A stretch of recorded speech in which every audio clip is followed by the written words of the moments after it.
Have you ever had experiences you couldn't explain? Patterns too perfect to be coincidence, dreams that feel more real than life itself. Knowledge showing up in your mind without learning it. Sensing things before they happen. Carl Jung, one of the greatest minds in psychology, spent his entire life studying these strange phenomena, and his discovery will shock you. These are not signs of losing your mind. They're signs of finding yourself. Today, I'll reveal 5 powerful experiences Jung identified that happen only in spiritually awakened people. Experiences so clear and specific that once you recognize them, you'll know exactly where you are on your awakening journey. And if you've been feeling alone, confused, or even a little scared, this will explain why. You're not crazy.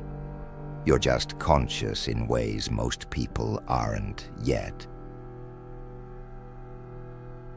Most people dismiss synchronicity as just weird coincidences, random lucky overlaps between thought and event.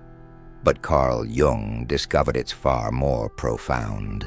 He called it a causal connecting principle, a bridge between your inner world and the outer world, where reality itself starts a conversation with you. In everyday life, we're trained to see cause and effect. A leads to B. Everything feels separate. But when your consciousness reaches a certain threshold, something strange happens. Events begin linking together, not by cause but by meaning. Patterns emerge that seem too perfect to be chance. Reality stops feeling like a backdrop and starts feeling like an interactive dialogue. Here's what awakened people notice. You think of someone you haven't spoken to in years, and a text or call from them arrives minutes later. A stranger mentions the exact topic you were wrestling with privately that morning. You start seeing repeating numbers. 1111, 333, 444. Not once in a while, but daily, sometimes several times a day. A book literally falls off a shelf and opens to the very passage you needed for guidance. A random song plays on the radio or in a cafe with lyrics that speak directly to your situation, answering a question you hadn't voiced. A billboard, a street sign, or a snippet of overheard conversation delivers the message you were silently asking for. At first, these experiences feel like magic, thrilling but sporadic. But for the awakened person, synchronicities stop being rare surprises and become a constant dialogue. It's like tuning a radio to a frequency you never knew existed. You realize the universe has been broadcasting messages all along. You just weren't tuned in. But here's the paradox Jung discovered. You cannot force synchronicities. The moment you try to manufacture them, to use them for your ego's agenda, they disappear. They only flow when you're in alignment with what Jung called the self, your deepest, authentic truth. It's as if reality itself knows when you're genuine versus when you're performing. The universe responds to sincerity, not manipulation. This is why the experience can feel profoundly lonely. How do you explain to someone that reality itself is speaking to you? That you're not seeing signs everywhere because you're delusional, but because you've become conscious enough to perceive the deeper web of connection Jung called the unus mundus, the unified field underlying all existence.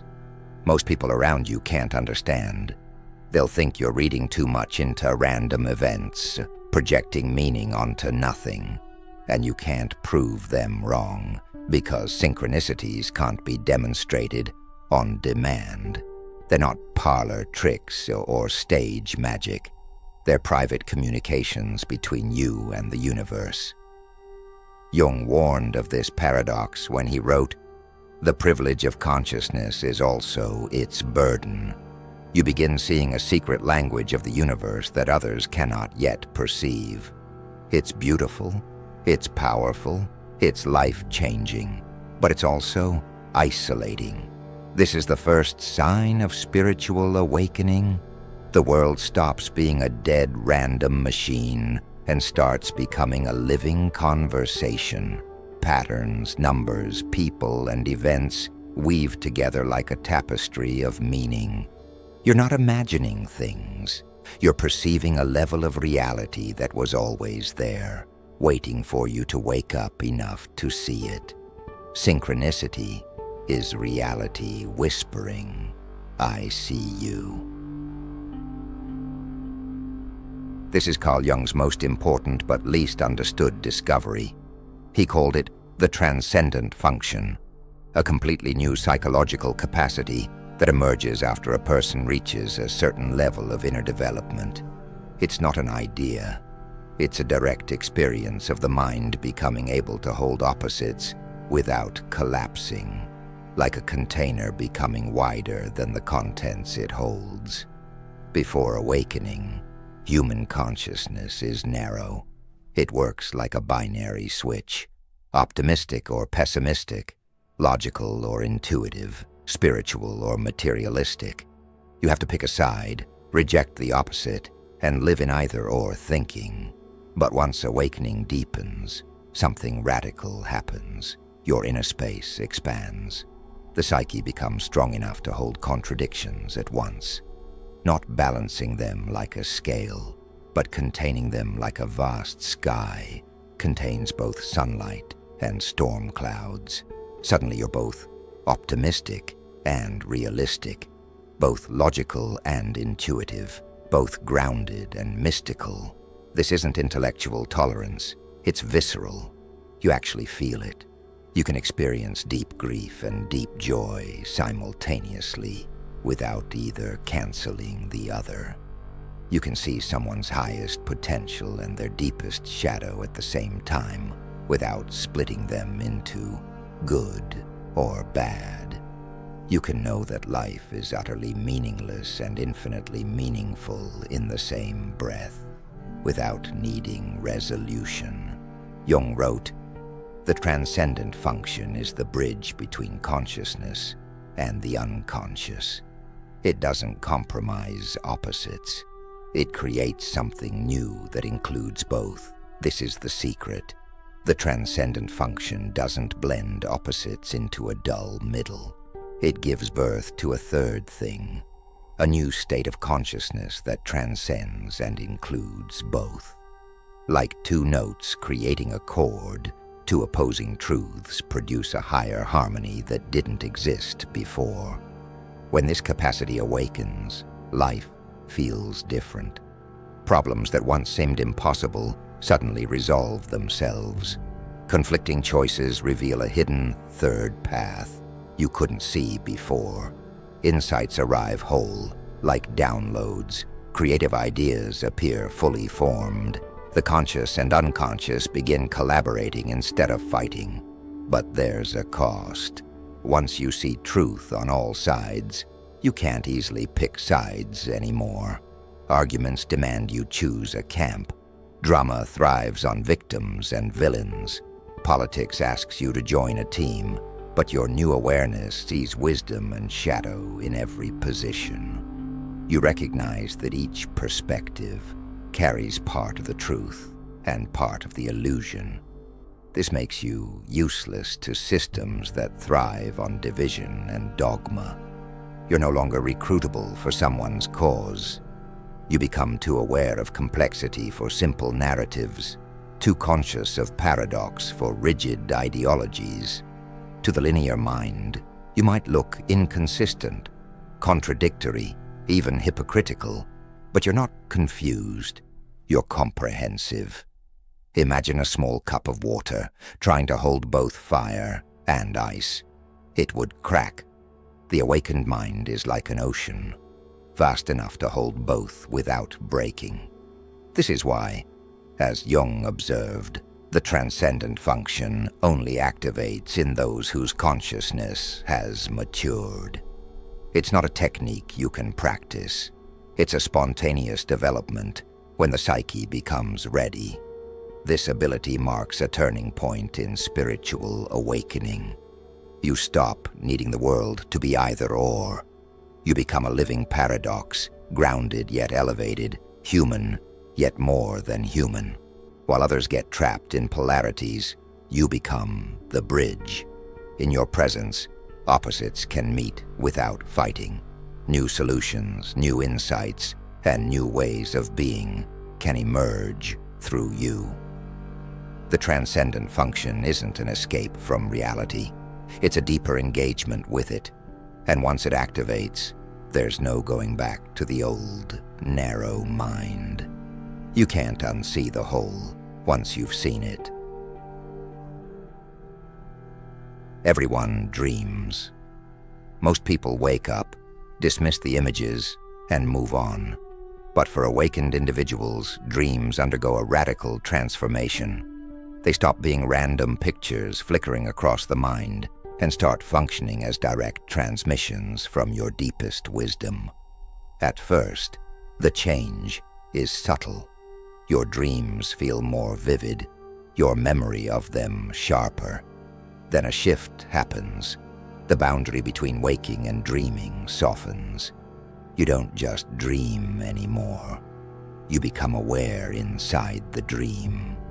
This isn't lucid dreaming in the popular sense of controlling the dream like a video game. It's a different kind of lucidity. A profound awareness that you are the dreamer, the dream, and the witness all at once.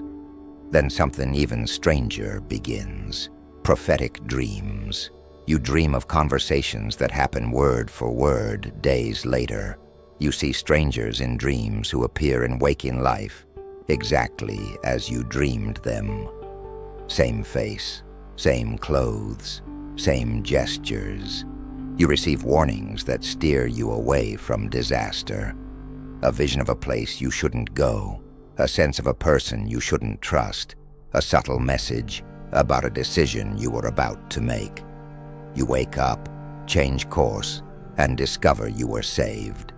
Sometimes the messages are symbolic, but the symbols feel alive, precise, personal. You wake up and instantly know what they mean, as if your soul wrote them in a language only you can understand. Other times, the messages are literal. Solutions to your problems appear in the dream, like answers written on a board. An image, a word, a voice. And when you wake, you know exactly what to do. Jung recognized this phenomenon and called some of these big dreams. These aren't the usual fragments of memory and wish fulfillment. They're monumental, archetypal events that can shift the entire direction of your life. A big dream doesn't just inform you, it initiates you.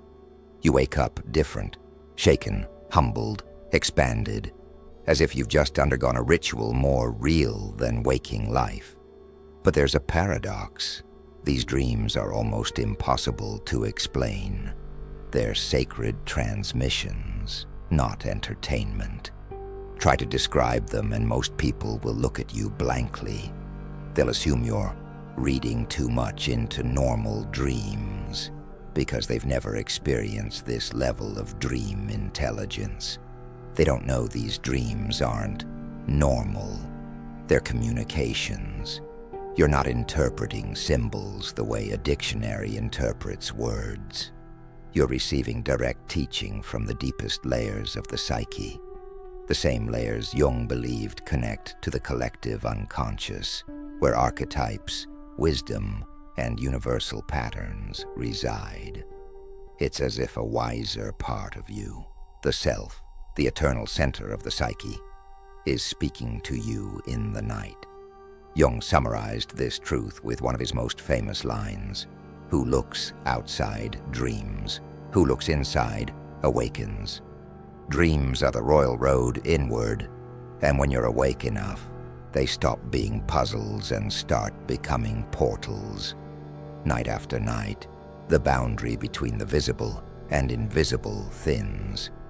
Your life becomes a conversation between waking and dreaming, day and night, conscious and unconscious.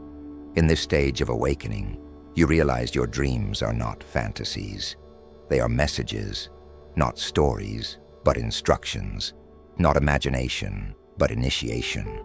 Through them, your deepest self leads you, warns you, teaches you, and reshapes you. Once you experience this, you can't go back to seeing dreams as meaningless noise. You know the truth. The universe speaks to you in daylight through synchronicities, and at night through your dreams. Together, they form one continuous dialogue, waking and sleeping, outer and inner, a seamless web of meaning guiding you toward wholeness. Awakening does not destroy your ego. It destroys its monopoly. The ego, which once occupied the throne as the unquestioned ruler of your inner world, is dethroned. But it isn't executed, it's reassigned. Jung compared this shift to a defeat for the ego, not annihilation, but surrender. Most people live their entire lives inside one narrow sense of self. The person who goes to work, pays bills, answers messages, and reacts to the day's events. Everything is filtered through this eye. The ego. It's the character you play, the mask you wear. You assume that's all you are. But after awakening, something radical happens. You begin to experience yourself as multiple centers of consciousness at the same time.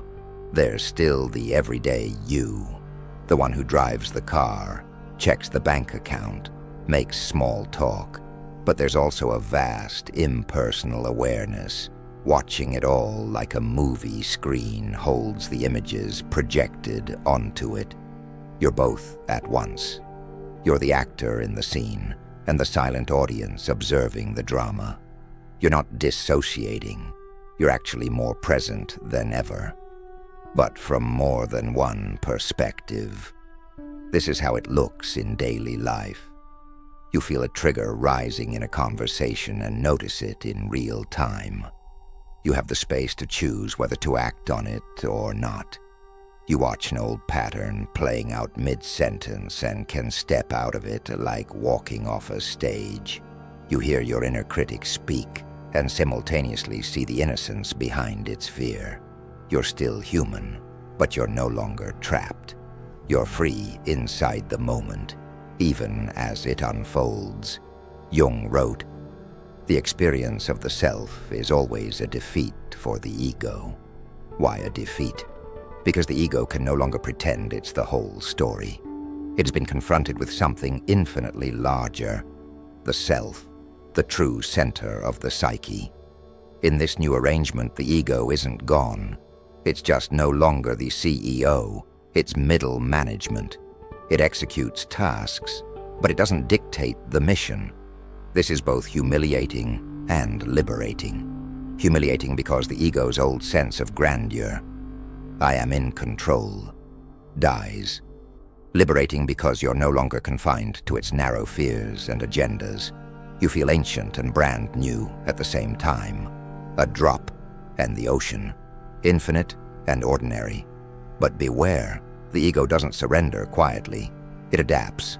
It tries to claim these new experiences for itself. I'm awakened. I'm special. I'm further along than others. This is the spiritualized ego, the subtler but still self-centered.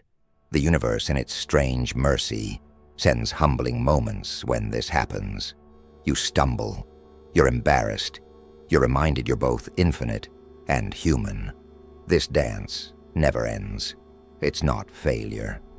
It's the ongoing relationship between ego and self. The ego learns to serve rather than rule. The self learns to express itself through the limitations of a human life. Together they form a paradoxical unity, the personal and the transpersonal, the finite and the infinite, the actor and the witness. Living this way doesn't make you superhuman. It makes you whole. You move through the world with a quiet dignity, playing your role while knowing you're also the stage on which the role unfolds. Ordinary tasks become sacred. Even your flaws become teachers. This is what it means to live as both ego and self.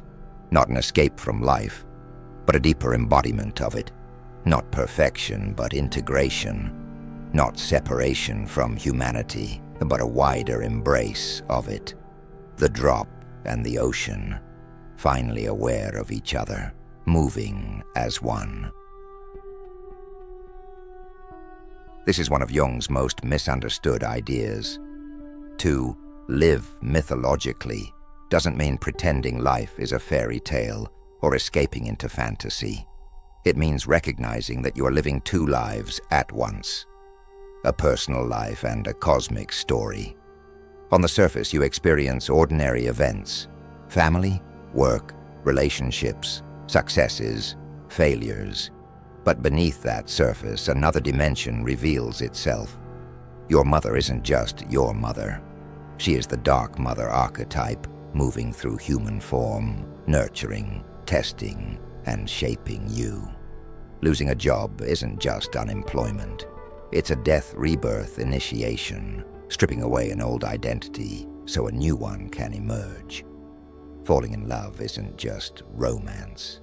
It's the sacred marriage of opposites, the eternal dance of masculine and feminine energies embodied in two people. Living mythologically means recognizing these archetypal forces at work. You begin to sense which archetype is moving through you at any given moment. The warrior rises when you stand against injustice. The healer awakens when someone is in pain. The seeker drives you when life feels empty and you yearn for something more. At times, the trickster appears, pushing you into chaos so a deeper order can emerge. You see the same archetypes in others. You notice who is unconsciously embodying the victim, the tyrant, the lover, the sage. Suddenly, conflict stops feeling purely personal. Instead of you versus me, you see larger patterns clashing through human players. This grants you compassion. You don't excuse harmful behavior, but you understand it in context. You see that each of us is both ourselves and the archetypes we carry. Jung wrote, "The privilege of a lifetime is to become who you truly are." And who you truly are is not just your personal identity, not just a name, a job, a collection of memories. You are also an expression of timeless forces, eternal motifs woven into the human story. You're not inventing your life. Moment by moment, you're uncovering a story that was always there, waiting to be lived through you. At a certain point, life itself begins to feel prophetic. You sense what's coming, not because you're psychic, but because you recognize the mythic pattern unfolding. You feel the call to adventure before the opportunity appears. You know the dark night of the soul is approaching before the crisis arrives. You see your struggles not as meaningless suffering, but as part of an ancient initiation that millions before you have walked. This shift changes everything. The mundane becomes sacred. Washing dishes is no longer just a chore. It is the archetype of purification in action. A heartbreak is no longer just loss. It is the hero's descent into the underworld. Even failure becomes meaningful, a symbolic death that carries the seed of rebirth. To live mythologically is to step into the stream of timeless human experience. It is to recognize that your story is both uniquely yours and part of a cosmic drama playing out across centuries. You are both a character and a myth-bearer, carrying forward forces larger than yourself. And this is why Jung saw it as the highest task, of human life. To awaken to your personal story is growth. To awaken to your mythic story is transformation. These 5 experiences, synchronicity, the transcendent function, prophetic dreams, living as both ego and self, and living mythologically, are not random spiritual events. They are signs of something larger, the next step in human evolution. Once they begin, there's no return to the old, flat way of seeing. You're not just changing, you're pioneering a new level of consciousness for yourself and for humanity. If you're experiencing these 5 signs, synchronicities, holding opposites, prophetic dreams, living as both ego and self, and recognizing myths in your life, you're not alone. You're part of humanity's most important transformation. Share in the comments which of these 5 you've experienced most strongly. Your story might help someone else trust their own awakening. And if you want to go deeper into Jung's hidden map of awakening, subscribe to this channel and click the notification bell now. Your courage to live these experiences isn't just personal growth. It's collective evolution. Trust it. It's not madness.